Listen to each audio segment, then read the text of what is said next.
Selamat pagi Sobat Semanggi. Bertemu lagi dengan saya di podcast Semanggi University. Kali ini podcast kita agak berbeda sedikit ya, karena biasanya podcast saya atau dari Semanggi University kita bisa bertemu. Nah, tapi kali ini agak sedikit berbeda karena jarak dan waktu yang memisahkan kita gitu dengan saya dan narasumber gitu. Hadir bersama saya pagi ini Ibu Ari Susanti. Selamat pagi Ibu Santi. Selamat pagi Pak Dodi. Lama ya tak bersua gitu kan. Akhirnya Iya, kita betul. di Zoom. Lama sekali nih, banyak hal yang mungkin bisa kita obrolkan. Tapi kali ini karena kondisi ya, karena sesuatu hal kita LDR dulu nih Bu hari ini. Saya ingin banyak belajar dari Bu Santi tentang bagaimana sih caranya atau bagaimana seorang pimpinan seperti Bu Santi bisa mengelola timnya melalui pengelolaan kalau nggak salah manage people dengan menginspirasi orang atau juga membangun kepercayaan tim dan juga bagaimana mengelola tim ini kan banyak gitu kan. Kadang-kadang banyak sekali orang yang termotivasi, nggak termotivasi, kemudian kondisi emosional itu nggak stabil gitu kan. Nah mungkin saya ingin banyak belajar tentang itu gitu Bu. Nah sebelum itu saya ada sedikit prolog gitu kan. Ini tentang emosi Bu ya. Jadi banyak sekali kasus-kasus yang pernah saya alami dulu atau dapatkan ketika menjadi seorang praktisi di HR itu seorang karyawan bekerja sangat fluktuatif ya. Jadi dia nggak stabil.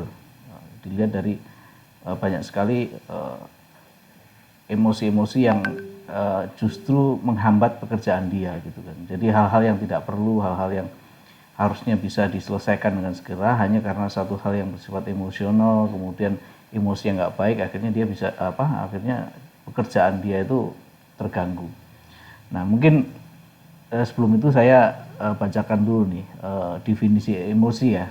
Emosi adalah perasaan intens yang ditujukan kepada seseorang atau sesuatu. Emosi juga merupakan reaksi terhadap seseorang atau kejadian. Emosi dapat ditunjukkan ketika merasa senang mengenai sesuatu, marah kepada seseorang, ataupun takut terhadap sesuatu. Nah, kita nggak memungkiri kan Bu, kondisi ini juga terjadi di orang-orang sekitar kita, keluarga kita, karyawan kita gitu. Nah, sesuai pengalaman Bu Santi ini, gimana sih caranya mengelola tim atau mengelola diri kita sendiri, terutama ya, supaya kita tetap bisa berkarya tanpa terganggu oleh kondisi-kondisi emosi, emosional diri yang justru akan membuat kita tidak efektif atau tidak produktif dalam bekerja gitu Bu. Silakan Bu Jadi Santi. gini Pak Dodi, kalau kita berbicara terkait emosi, sebenarnya emosi itu apakah baik, apakah buruk menurut Pak Dodi? Saya bertanya dulu di situ. Oke. Saya bertanya nih, Oke. menurut Pak Dodi itu sebuah emosi itu sebenarnya konotasinya pasti ke arah positif atau ke arah negatif? Kalau boleh saya menjawab ya, sebenarnya kalau orang beranggapan emosi itu adalah satu hal negatif untuk anggapan orang, karena orang berpikir emosi itu adalah satu kondisi tertentu yang hanya jelek, misalnya emosi marah, emosi jengkel. Padahal sebenarnya emosi itu adalah perasaan. Jadi perasaan baik itu pun juga emosi, emosi baik gitu kan. Nah itu sih, kalau saya bilang apakah baik dan buruk, ya sebenarnya secara pemahaman awam, emosi itu dianggap orang emosian gitu kan, berarti dia buruk gitu kan, jelek. Tapi kalau secara definisi memang emosi itu ada baik dan buruk harusnya, karena dia bersifat perasaan gitu. Benar ya Bu ya? Mungkin seperti Oke, itu. ya sangat tepat sekali Pak Dodi. Sebenarnya apa sih yang membedakan antara manusia dengan manusia sebagai makhluk hidup dengan makhluk hidup yang lainnya? Manusia itu dikaruniai oleh Tuhan dengan adanya emosi. Kalau kita nggak punya emosi, berarti kita nggak akan hidup, gitu, Ya, mati, betul. kayak zombie, mati suri, gitu. Jadi istilahnya sebuah emosi itu adalah sebuah kondisi yang membuat kita itu semakin bisa powerful dan bisa memang terdowngrade gitu. Dalam artian itu perasaan kita. Nah, emosi sendiri sebetulnya itu ada emosi positif dan emosi negatif. Dan Hmm. kalau kita berbicara sebenarnya part emosi itu emosi yang mana dulu ini yang dibahas gitu kan. Kalau emosinya berkaitan emosi gairah itu juga sebuah emosi Pak. Ya, emosi gairah Betul, sama betul. semangat apakah sama? Hmm. Berbeda gitu. Dalam bahasa ego state bahwa atau state manusia bahwa emosi itu terdiri dari ribuan dan bermacam-macam gitu. Nah, apakah emosi penuh antusias itu diperlukan oleh manusia oleh kita sangat perlu. Sama halnya stres itu. Apakah diperlukan oleh manusia ya sangat perlu itu asalkan tidak berlebihan. Nah, emosi ini yang kita bahas akan yang di emosi mana gitu. Emosi sedihkah, emosi marahkah? Ini sebuah emosi yang berbeda-beda. Gitu. Marah beda, sedih beda, emosi senang juga berbeda, emosi gembira itu juga sebuah hal yang berbeda lagi gitu. Nah, kalau kaitannya dengan pengolahan eh, SDM atau human capital karena kita pasti berhadapan dengan manusia di berbagai manapun tempat ya di rumah pun kita berhadapan dengan keluarga lingkup kita ini juga pasti korelasinya dengan emosi lagi gitu di kantor pun ya terutama pasti kita berhadapan dengan rekan-rekan tim kita ya di situ juga pasti akan melibatkan sebuah emosi mana gitu emosi bangga emosi bahagia, emosi sedih, emosi marah. Nah, ini yang mana yang mau akan kita perankan gitu. Tergantung juga emosi itu timbul karena apa? Karena kondisi dari luar itu yang External faktor gitu. direspon betul eksternal faktor yang direspon oleh otak amigdala kita. Itu di situ dulu yang harus dipahami Pak Dodi. Nah, kalau memang kita berbicara dengan emosi, Bu, kalau emosi yang sebenarnya kalau emosi itu kan ada Pak, emosi cinta itu ada berapa Fahrenheit gitu ya, frekuensi ya, itu namanya gelombang frekuensi. Emosi bahagia itu ada di berapa Fahrenheit gitu. Nah, emosi yang sehat ada emosi di Fahrenheitnya 220 ke atas. Kalau di bawah itu berarti itu emosi negatif. Ya, inilah yang umumnya berpengaruh eh, bahwa di diri kita itu malas bergerak dan stres, ya, anxiety syndrome dan segala macam itu karena adanya emosi negatif di situ. Nah, itu karena eksternal faktor yang mempengaruhi di diri kita. Nah, Oke. kita mau mengolah yang di mana nih, Pak? Gitu. Apakah yang terkait yang hal-hal yang bermasalah? Di situ dulu pertanyaannya. Oke. Menurut saya gini Bu, emosi itu kan memang kita pahami ada dua ya, ada emosi positif yaitu salah satunya kalau kita berkaitan dengan diri kita terkait dengan kinerja dan pekerjaan atau dengan kehidupan sehari-hari kan emosi positif itu kan antusias, bergairah, kemudian penuh sukacita gitu kan, kemudian penuh Ya, keberkahan dan segala macam. Nah, saya pernah dengar lah, saya lupa itu di mana gitu, bahwa emosi yang bersifat baik itu kadang-kadang bisa menghancurkan kita gitu.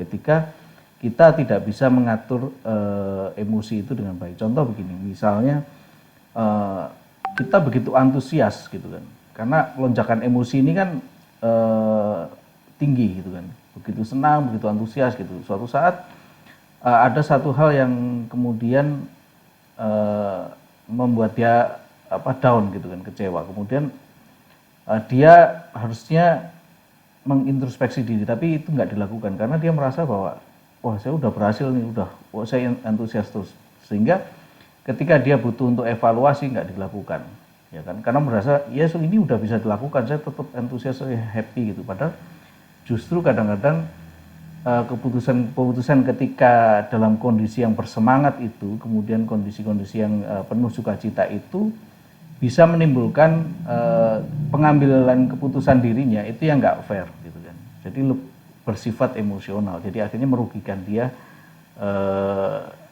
secara secara apa namanya umum lah gitu kan. Nah, menurut Ibu gimana sih pendapat seperti itu? Oke, kalau sebenarnya terkait hal tersebut itu sebenarnya juga bukan ke arah sebenarnya emosi yang bahagia juga ya Pak. Sebenarnya kalau kondisi yang seperti itu adalah bukan emosi, tapi ke arah keinginan itu. Sebenarnya itu ke arah yang keinginan yang menggebu-gebu, yang ternyata keinginan ini walaupun juga sudah ada tindakan untuk mencapainya, tapi ternyata tidak tercapai itu. Nah, kalau kondisi yang seperti itu sebenarnya ini ke arah yang namanya paradok hedonisme itu. Nah, paradok hedonisme sendiri itu diartikan sebagai paradok kesenangan. Ya, paradok kesenangan itu mengacu pada kesulitan praktis ya yang dihadapi dalam mengejar kesenangan. Jadi istilahnya itu kesenangan itu apa sih? Jadi biasanya kan kita berantusias banget gitu kan ingin mengejar sesuatu yang kita inginkan gitu ya kan? Sesuatu yang kita inginkan ini berarti kan pencarian terhadap kesenangan. Karena kita menginginkan sesuatu yang menyenangkan buat kita, gitu kan. Nah, di mana pencarian kesenangan ini mencari secara terus-menerus. Nah, yang justru ternyata saking kita ya, atau terlalu kitanya fokus terhadap mencari kesenangan tersebut, kita tidak sadar, gitu kan. Justru malah kita tidak menghasilkan kesenangan atau kebahagiaan yang nyata. Itu hasrat mengejar kesenangannya itu justru membuat tidak bisa merasakan kesenangan yang sesungguhnya. Gitu. Karena ya memang sih kodrat manusia itu manusia tidak pernah merasa puas gitu. Jadi gini, semakin kita mengejar kenikmatan, semakin sulit kita merasakan kenikmatan tersebut.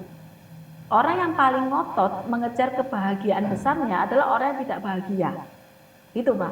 Kuncinya di situ. Ya, ya, Kenapa? ya. Ya, karena akhirnya itu nggak sadar. Padahal kita itu sebenarnya fokus. Aku harus bahagia. Aku harus misal nih. Sering ya kita sekolah nih, gitu kan, ingin dapat nilai tinggi gitu. Habis lulus sekolah, lulus kuliah gitu kan. Wah, aku harus menjadi posisi apa nih? Aku harus punya mobil nih. Kan sering ya awalnya inginnya punya mobil yang tipenya yang 150-an lah gitu kan ya.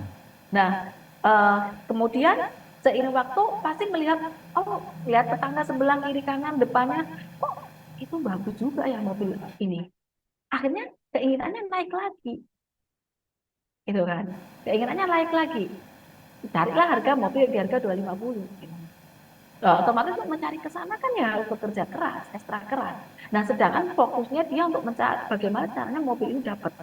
Sehingga yang terjadi adalah sebenarnya kondisi di pikiran bawah sadar kita adanya fear of failure, ketakutan untuk tidak mencapai. Karena nggak istilahnya tuh pikiran kita bukan ini ya, istilahnya kita itu nggak tenang gitu kan. Aku harus capai. Sesuatu hal yang terlalu keburu-buru dan menggebu-gebu itu juga nggak sehat, nggak bagus. Gitu. Jadi Karena apa? betul betul. Ya, jadi Ya, kalau istilah tadi Bu Santi kan paradoks ya, atau paradoks hedonisme kalau saya bilang, ketika orang ada rasa antusias bahwa yes saya bisa saya harus mencapai tujuan itu gitu, itu akhirnya sebenarnya juga tujuan itu nggak akan pernah tercapai, benar kan ya. Jadi semakin kita mengejar sesuatu hal, seolah-olah hal tersebut tidak akan terus tercapai karena kita selalu menaikkan standar kita tadi. Kalau bicara kebahagiaan itu kan salah satu emosional itu kan feeling happy gitu kan. Saya dulu juga beberapa sering kali gitu kan teman-teman karena saya di praktisi HC gitu kan, banyak sekali yang mereka merasakan ketika saya akan mencapai A maka saya akan bahagia. Kemudian begitu dia mencapai A, justru dia nggak happy karena dia ingin mencapai yang B.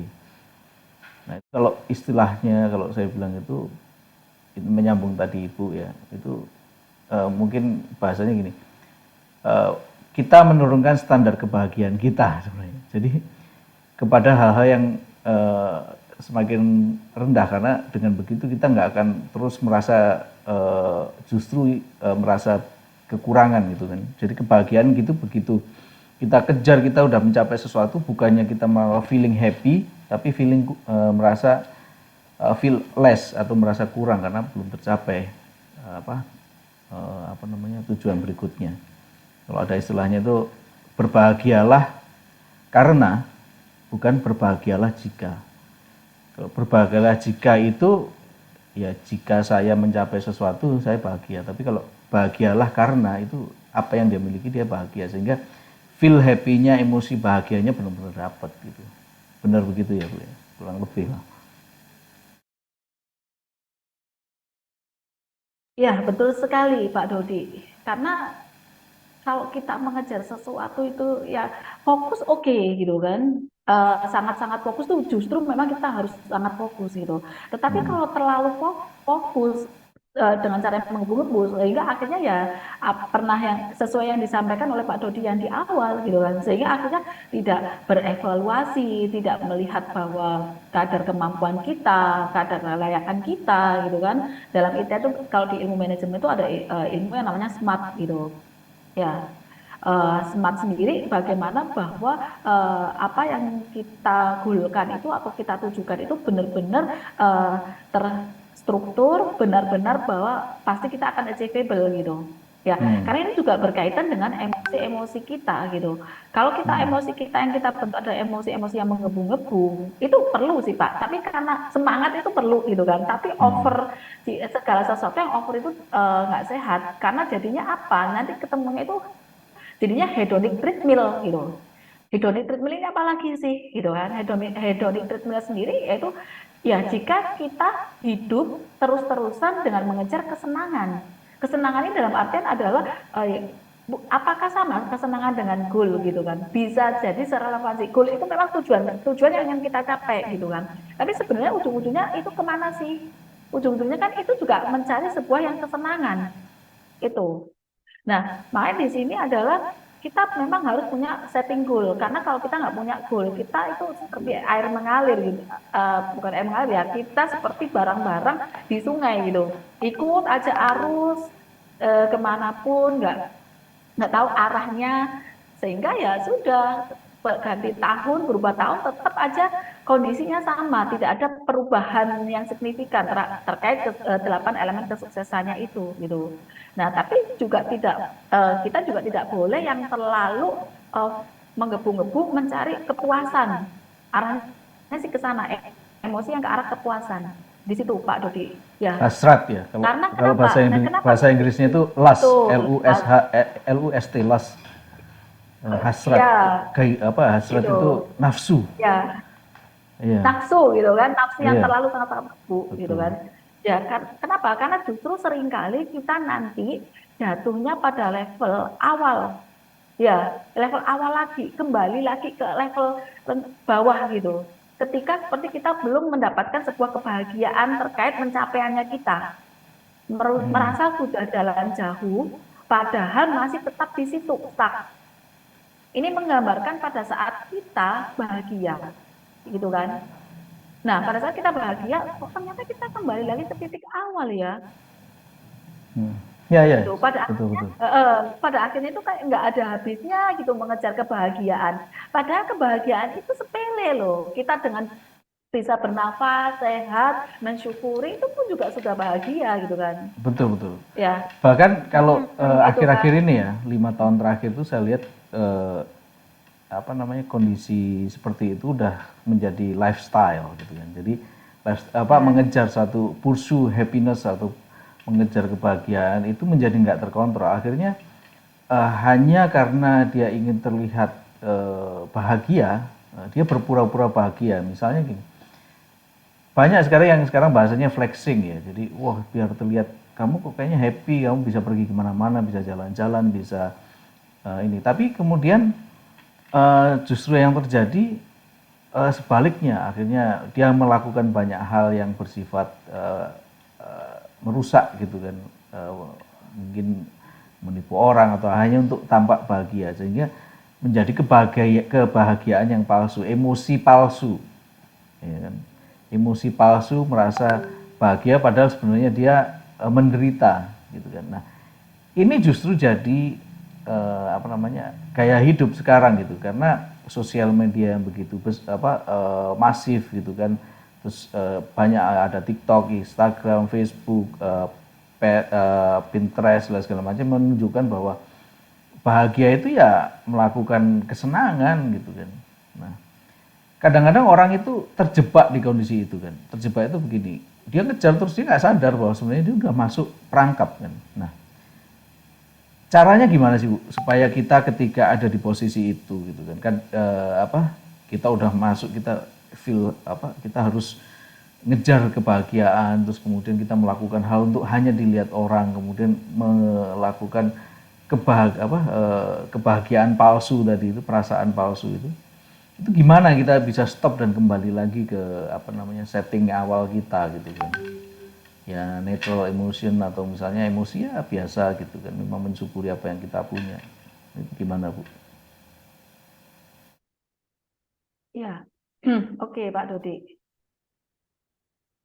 Sebenarnya kalau nurutin seperti itu jadinya tidak pernah merasa puas ya kan, karena Betul. dan merasanya itu kita bicara itu ada di hati dan emosi kita gitu kan. Di mana karena situasinya selalu kembali ke awal seolah-olah, walaupun sebenarnya kita sudah next step. Jadi kita sudah misal anggap aja ya, sudah goalnya kita apa gitu kan. Goalnya kita adalah ingin punya rumah gitu kan, senilai anggap aja 1 M gitu.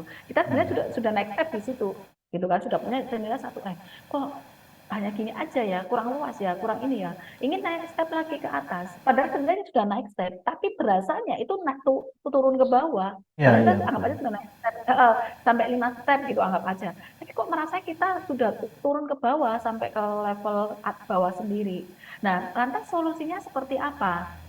Sebenarnya gini, hal yang utama adalah baik itu emosi positif maupun emosi negatif. Itu sama halnya apakah kita akan selalu positif terus, belum tentu gitu. Apakah kita Ya. akan selalu negatif terus juga belum tentu. Ya Pak Dodi ya. Ya, Kenapa? betul, betul. Karena Ada dunia faktor ini itu eksternal kan. ya di dunia itu kondisinya semua hal itu fana Pak. Itu aja yang penting. Jadi tinggal kita hanya berpikir bahwa emosi kita itu akan bisa berubah juga sepersekian detik. Gitu. Baik itu emosi positif, emosi bahagia, emosi takut, emosi apapun eh, itu bisa berubah sepersekian detik loh, gitu. Jadi apapun itu berarti fana, gitu. Lantas kenapa harus dipermasalahkan? Di Ya, situ. ya. Jadi intinya, kuncinya berarti apa? Kuncinya adalah kita harus bisa bersikap dan berpikir dalam cara mindfulness gitu. Jadi dalam melakukan semua hal apapun supaya stresnya itu lebih terilis, Pak. Stresnya itu lebih rilis itu apa ya? Rilis itu pengertiannya adalah lebih bukan disembuhkan ya, tapi lebih ternetralkan seperti itu. Hmm, hmm. Ya, Ya, kesettingan nol gitu. lagi kan. Ya, gitu, kembali ke settingan nol lagi gitu kan, bahwa kita lahir di dunia ini juga nol gitu kan, nggak punya, pertama lahir nggak punya pikiran, pikirannya juga bahkan belum bisa mikir ya, Iya, pastinya ya Pak ya, betul. gitu kan, itu Betul. terbentuk karena apa? Karena lingkungan yang ada. Seiring berjalannya waktu usia, karena lingkungan, eksternal faktor yang membentuk pola pikir kita segala macam. Nah dari situ ya kenapa kita nggak hidup dengan cara atau melakukan pekerjaan apapun ya dengan cara mindfulness. Nah, Iya. mindfulness sendiri itu adalah sebagai tools ya Pak. Sebenarnya mindfulness itu hal yang paling mudah diterapkan adalah dengan cara mindfulness. Mindfulness itu seperti apa sih? Yang paling gampang itu sebenarnya gini. eh, Mindfulness itu kan artinya kesadaran penuh. Hmm. Itu adalah sebuah media meditasi. Sebenarnya itu juga salah satu bentuk meditasi juga mindfulness itu. Ya, penuh dengan kesadaran. Ya, di Oke. situ adalah metode meditasi yang digunakan untuk melatih seseorang lebih fokus terhadap apa yang terjadi di sekitarnya. Nah, jadi kalau kan kadang orang berbicara Pak, meditasi kok fokus? Meditasi itu justru melatih kita fokus sebetulnya. Jadi memang kalau meditasi ini ada 88 cara meditasi ya Pak, bahkan lebih sih ada 300 sekian. Nah, di mana meditasi itu ada cara untuk kita melatih kita berlatih fokus. Sebetulnya malahan ya. Kenapa? Kalau pada saat mungkin ya orang muslim gitu kan, kita orang muslim, pada saat kita beribadah, ya kita fokusnya di ibadahnya. Nah, kalau pada saat itu salah satu juga contoh mindfulness gitu. Nah, kalau beribadah sering nggak Pak? Beribadah atau sholat gitu kan, Hmm. pikirannya utangku masih berapa ya? Bahkan itu pada saat sholat loh munculnya, gitu enggak? Pada saat beribadah gitu, utangku tinggal berapa ya? Kunciku tadi di mana ya? Banyak sekali pikiran-pikiran masuk gitu. Nah, berarti kalau seperti itu belum bisa mindfulness. Gitu. Ya, ya, ya, betul. Jadi Aku memang untuk mengembalikan emosi yang netral itu ya memang kita bukan suatu hal yang mudah, tapi bukan bisa berarti nggak dilatih. mungkin juga gitu kan. Ya, bisa Jadi dilatih ya, Pak. artinya ketika kita mengalami kondisi yang tadi ya, kita hilang arah gitu, kita masuk ke perangkap emosi yang begitu menggebu-gebu tadi, akhirnya kita mengejar sesuatu hal yang tidak pernah ada endingnya. Kalau boleh saya tambahkan lagi sedikit ya, mungkin tadi kan ada caranya adalah meditasi untuk kembali kepada netral. Mungkin juga pengaruh nggak sih ketika kita itu di kondisi yang seperti tadi itu begitu mengejar kebahagiaan tidak ada akhir itu, kita harusnya ingat lagi ke goal kita sebagai manusia gitu, sebagai manusia di dunia ini kan saya pernah dapat dari guru saya, dari mentor saya itu, siapapun kamu, apapun agamamu, dimanapun, apapun warna kulitmu, apapun keyakinanmu, semua manusia itu punya 3 goal dunia ini. Jadi kalau kamu ingat goals itu, ketika kamu melenceng kamu harus ingat goals itu. Goals yang pertama adalah beliau sampaikan bahwa manusia itu harus belajar menjadi orang yang memiliki manfaat buat orang lain, memberikan manfaat sebesar-besarnya bagi sebanyak-banyaknya orang.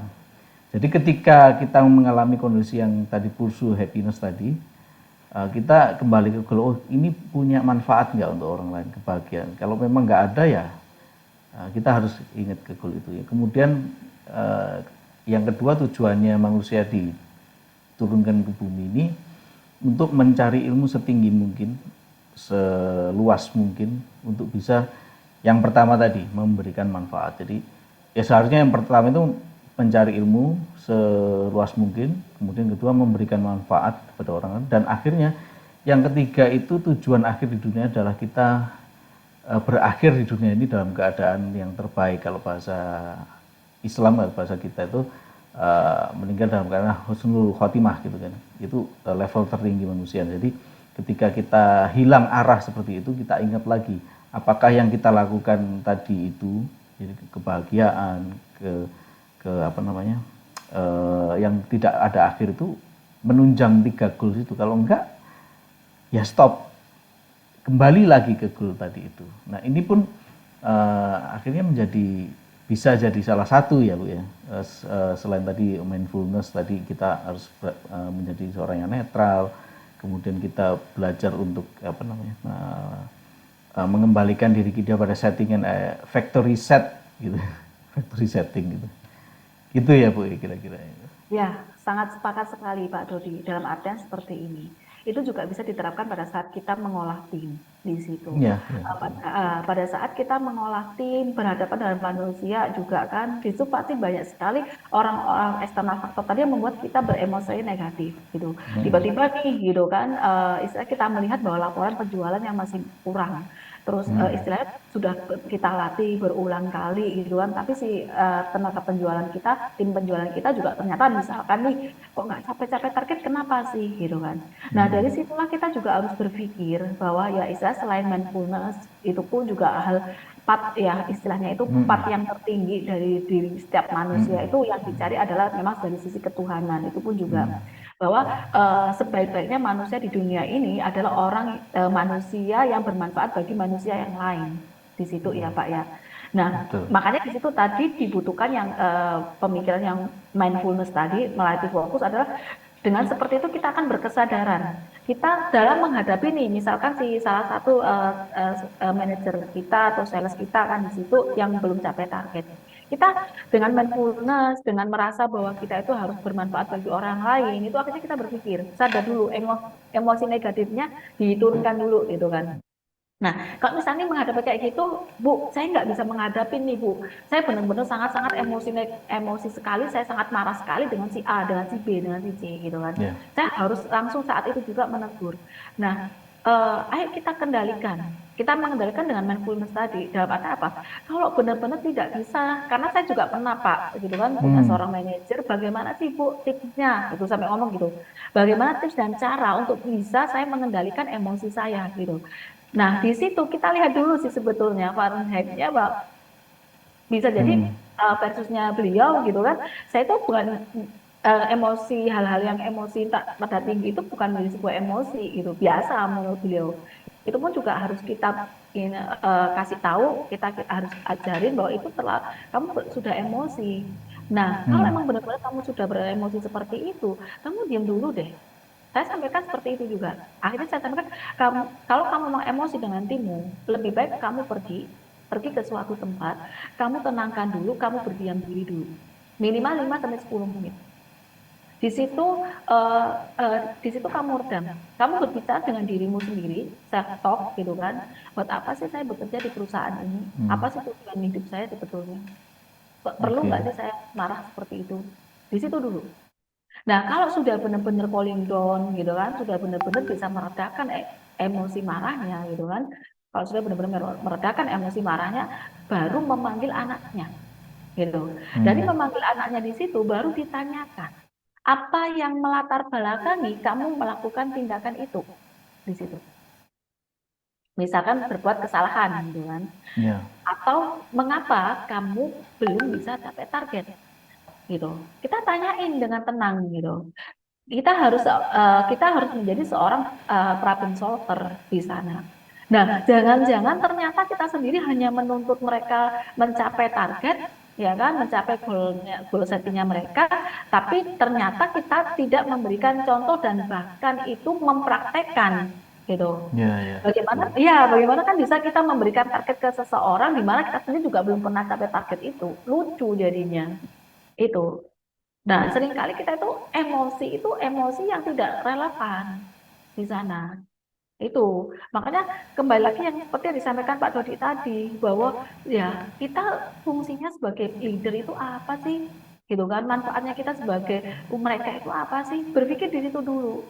Oh iya sih, kita harus menjadi seorang bapak, seorang ibu, Hmm. seorang kakak, seorang teman. Leader kan berfungsi di berbagai sudut pandang gitu kan. Oh ya Ya, sudah, betul. berarti apa yang harus saya lakukan untuk memperbaiki tim saya? Itu. Itu kalau yang tadi pertanyaan di awal bahwa bagaimana kita mengelola emosi terkait di tim tim kita gitu kan. Hmm. Di situ. Itu Pak Ya. Dodi. Ya, selain juga bahwa terkait ya pemahaman falsafah hedonisme tadi Hmm. yang istilahnya itu bisa jadi istilahnya gini, kita terlalu tinggi menentukan standar itu juga bisa Ya, sehingga ya. kita Betul. pada saat kita ingin mencapainya itu terlalu tinggi enggak langkah demi langkah itu harusnya kan by step ya Hmm. harusnya seperti Tapi itu. mungkin step by step pun juga kalau kita apa tadi hilang arah tadi justru bukan tujuan akhir yang kita kebahagiaan tadi kan. Jadi Tapi dia sebenarnya gini Pak Dodi, hilang arah itu karena kita merasa gagal itu. Nah, hmm, bisa jadi merasa gagal karena kita ingin bermimpi, punya impian tapi tidak menjalankan. Akhirnya frustasi. Kan di situ yang terjadi. Nah, makanya dibutuhkan evaluasi gitu. Betul nggak sih cara saya? Loh, Bu, saya sudah melakukan cara ini loh, sudah melakukan cara A, cara B, cara C. Bisa jadi karena kurangnya piknik. Piknik ini dalam artian adalah kurangnya eh, investasi leher ke atas. Itu, kurang belajar. Kenapa? Karena hampir mayoritas orang patah semangat, patah arang karena kurangnya ilmu itu. ya, ya. Bukan semakin pintar ya Pak, justru karena kalau orang semakin pintar itu semakin tidak melangkah. Kalau saya bilang di sini semakin cerdas itu, Hmm, hmm, itu pengalaman menjadi guru yang berharga di situ. betul. Itu jadi bukan semakin pintar akhirnya biasanya nggak akan gerak gitu. Makanya saya bilang Hmm, semakin cerdas. Dengan cerdas itu orang semakin cerdas dan malas sih sebetulnya. Karena semakin malas tuh orang akan mencari cara yang mudah, betul. cara Ya. yang efektif yang tidak bertele-tele untuk mencapai apa yang menjadi goal Keinginan, tujuan. settingnya, betul, tujuan hidupnya itu. Oke, oke. Oke, Bu Santi, ini bahasan kita semakin berat nih ya. Semakin ini kalau bicara, memang kalau kita bicara emosional, ya kecerdasan emosional, kemudian bisa bicara goals pribadi dan sebagainya, ini nggak akan ada habisnya karena memang itu hal yang menarik karena tentu apa itulah yang sehari-hari kita alami gitu kan. Jadi semua orang juga akan mengalami pada akhirnya akan mengalami hal sama, mungkin kadarnya aja yang berbeda gitu kan. Jadi bahasanya bisa berhari-hari nih Bu kalau kita karena memang luar biasa ya, karena memang emosional yang cara mengelola emosi yang salah di tempat kerja atau di diri kita sendiri ini kan efeknya memang luar biasa, menghancurkan kalau saya bilang ya, luar biasa menghancurkan karena hanya keliru cara pandang sesuatu atau keliru cara kita mengolah emosi, justru apa yang kita harapkan menjadi suatu hal yang positif tadi menjadi justru akan menjadi hal yang merusak kita gitu kan. Baik Bu Santi, ini luar biasa ya hari ini, walaupun kita LDR ya, long distance relationship, long distance meeting, LDM, long distance podcast gitu kan. Tapi banyak value atau banyak nilai yang bisa kita ambil dari Bu Santi karena Bu Santi kan cukup berpengalaman ya di bidang managing people juga, kemudian kalau saya nggak salah dengar juga praktisi di bidang hipnoterapi, hipnosis ya, hipnoterapi dan sebagainya. Jadi materi pagi ini mungkin menjadi menarik karena banyak hal yang kita bisa pelajari hari ini. Mungkin itu yang bisa kita bahas ya hari ini di podcast kali ini karena hal yang bisa kita dapatkan, sudah banyak hal yang bisa kita dapatkan ya, ilmu-ilmu baru dari Bu Santi pagi ini, dan semoga apa yang disampaikan tadi bisa menginspirasi teman-teman, jadi bisa menjadi bahan untuk mengintrospeksi diri sebenarnya bagaimana sih kita mengolah emosi yang benar, bahkan gimana sih emosi yang emosi yang baik pun, jadi rasa untuk bersemangat kemudian mengejar sesuatu hal itu bisa berbalik ketika kita tidak bisa mengolahnya dengan tepat gitu, sehingga justru akan menghancurkan kita, termasuk bagaimana mengolah, kemudian tadi ada goal-goal seperti apa yang supaya itu kita tidak hilang arah dan kita tetap di tujuan awal. Baik, terima kasih waktunya Bu Santi, sukses selalu untuk Ibu dan rekan-rekan di mesin kasir online, dan semoga di tahun ini ya, ini podcast kita pertama di tahun 2023, jadi ini podcast perdana dengan MKO ya, Direktur MKO nih, beliau nih Direktur MKO yang justru membahas satu hal yang bisa jadi bekal kita di tahun 2023 karena banyak target-target yang cukup menantang yang harus kita capai di 2023 dengan pengolahan emosi yang tepat, dengan cara-cara yang efisien tadi, efektif tadi, untuk kita tetap menjadi semangat tapi tidak hilang arah. Demikian rekan-rekan dan Sobat Semanggi, podcast ini saya akhiri. Sukses selalu untuk Anda, salam bahagia, penuh berkah dan berlimpah rezeki. Selamat siang dan sampai bertemu lagi di podcast Semanggi University selanjutnya. Terima kasih Bu Santi. Iya, sama-sama. Salam sehat Salam selalu, semua untuk teman-teman di sana. Semanggi University. Yes, terima kasih Bu.